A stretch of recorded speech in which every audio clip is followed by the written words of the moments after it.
Questions about anthrax and where it's coming from, about how to best protect your family, and what may happen next. Tomorrow, watch World News Tonight with Peter Jennings. Well, here's the dilemma. When President Bush urges Americans to be cautious, again, as he did today, it adds inevitably to people's anxiety. And after a month of this, we all know that in many places around the country, life's priorities are simply changing. ABC's Dean Reynolds reports tonight from Anderson, Indiana.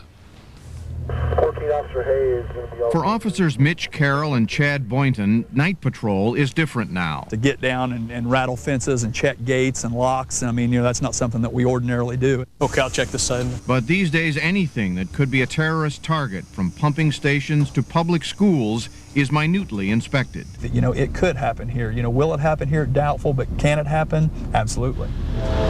It's a feeling that pervades Anderson. You've shown that New York's not safe. What better way to really drive home the message that no American is safe than to make a Heartland attack? So your ideas are welcome. The city's critical incident team is hard at work on what people should do in a chemical attack.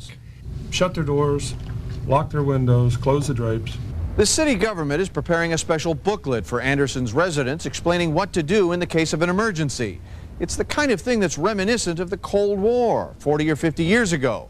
But today, there's a special urgency. Anthrax. Please make note of this. The police force received a manual last week on how the mail could prove deadly. Read this. Be aware of it. The town's wastewater treatment facility and electrical power plant will soon have greater surveillance.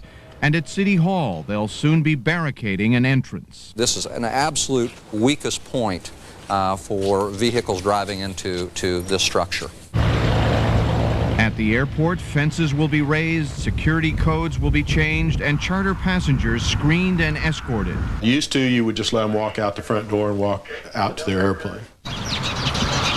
Along this town's tree-lined streets, there is a reckoning that life here has changed. I pay more attention to the things around me than I did before. I don't know if anything can make you feel safe completely again. For Anderson, this is an autumn of anxiety. Dean Reynolds, ABC News, Anderson, Indiana. Autumn of anxiety for millions of people. That is our report on World News Tonight. I hope you'll join us again tomorrow. I'm Peter Jennings. Good night.